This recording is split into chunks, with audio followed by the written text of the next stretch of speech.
It is time for Emerald Eats, where we highlight amazing food in our area. Oh, it smells so good in here. So good. Aren't you glad you're back, Maria? Yes, I'm so glad. Today we are joined by Sid Sunta, the owner and chef. Hey, everybody. Kottu. Hello. Yeah. How we doing? Thanks for having me back. So good. All right, so Kottu is a one-person food cart. Food cart, yeah. Yes, Sri Lankan street food. So talk to me a little bit about how you came up with this. Yeah, so I've owned food trucks and restaurants in the past, and I kind of want to just do something by myself. And I always loved this dish from Sri Lanka. It's a late-night street food dish, and it's basically like a stir-fry. So we got garlic, ginger, onions, cabbage, carrots. I'm going to throw some spices in here, like mustard seeds, fennel seeds. Yes. A bunch of stuff. So basically, like in Sri Lanka, it's kind of a way to just utilize a bunch of stuff you have left over. This is when this gets kind of weird. So we actually add roti, which is a type of bread, to it. Yeah. So it's kind of Can I like try one of those? Yeah, go for it. It's gonna be kind of like a chili Kias kind of flavor. So yeah, so my cart goes around everywhere. Fridays I'm at the Finney Farmers Market. Saturday you'll find me at the South Lake Union Market. Sundays at the Fremont Market. You do all the markets? All the markets, yes. And you do really cool like pop culture experiences too, right? So, yeah, so if you remember last year I was here to promote my 36-course Wu-Tang dinner. Yeah, I interviewed for that. Awesome. Yeah. And so this year I'm doing a pop-up dinner based on a show, I Think You Should Leave, which is a Netflix show. I love that show! So you either love it or you don't know about it. I love that we'll see you there June 2nd at Madame Lou's at the Crocodile. Okay. 5 courses. We did this last year. And it sold out. Super fun event. 100 I Think You Should Leave fans in the same room talking about sloppy steaks and all that stuff. Are we going to have a moment like in the show when they're sitting down at dinner at a restaurant? Yeah. It gets real awkward. Isn't that just live? All right, so we got a bunch of stuff sauteed and the bread, and now we're going to add some chicken curry to it. Okay. And basically, like the coconut milk and gravy and stuff's going to kind of, tie into that the roti and the vegetables, and we're going to have a kottu. Nice. Tell me again. So what is this called again? Kottu. So it means to chop.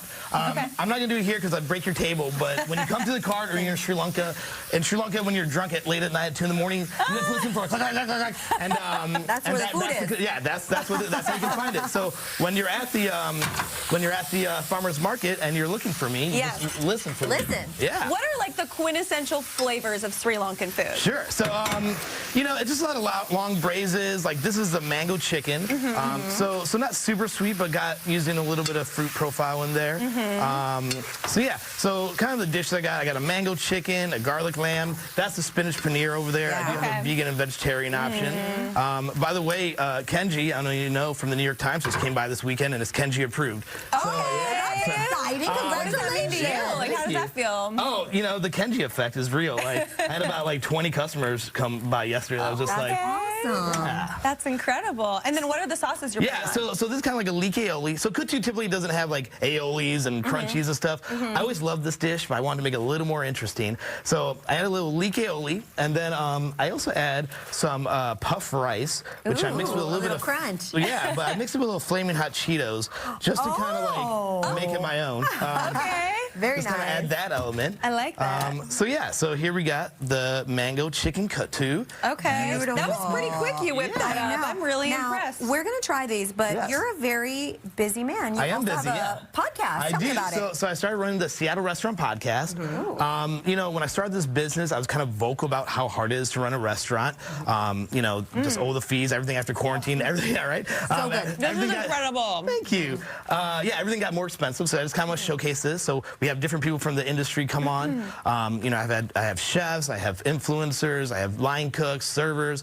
So if you want to come on the show and talk about it, we record on Mondays and we release every Tuesday. So Seattle Restaurant Podcast. So talk to me about why you feel it's so important to create an outlet for people in this industry to kind of say their piece. Yeah. I just feel like for so long we've been behind the line, and I feel like before quarantine, the back of house, wasn't getting paid fairly, and it took a couple of different things to change to make this happen, and there's no right or wrong answer, and a lot of people have different opinions, so it's really fun to have different points of views on and that kind of stuff.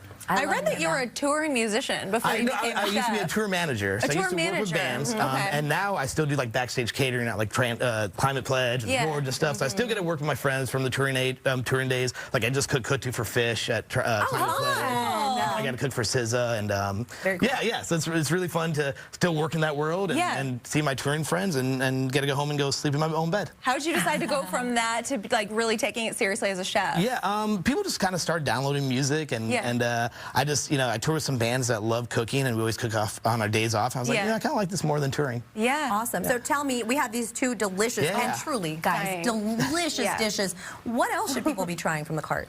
So the cart's super simple. It's just a one dish. So it's a one-man show. Okay. I do all the prep, all the dishes. So right now I can just do the one thing. But for the pop-up dinners, we always do really fun, weird stuff. For example, if you're a fan of the show, we're doing a dish called 1,000 Meatballs, where we're going to do like some meatball pearls and some weird stuff. We're doing sloppy steaks and edible cigars and a lot of weird stuff. So Very fun. How do you get your ideas for stuff like that? I just for any of the pop culture dinners, I did a Lord of the Rings brunch. Yes, I was going to mention that. Yeah, we did that one. Fun. We did a Seinfeld bagel pop-up. We just watch the programs or listen to music and get inspired and see if we can translate movies and music into food.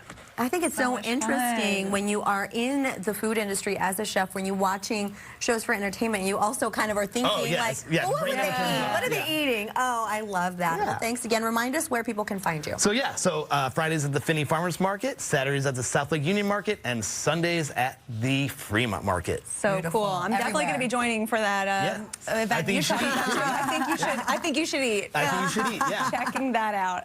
Sid, thank you so much. We've got a link with more info on Kottu up on our website, fox13seattle.com/Studio13Live. Yes, and we do want to remind you that if you have a restaurant or bar that you like, you can send us an email and we will feature them. Thanks so much. Have a good day. We'll see you tomorrow.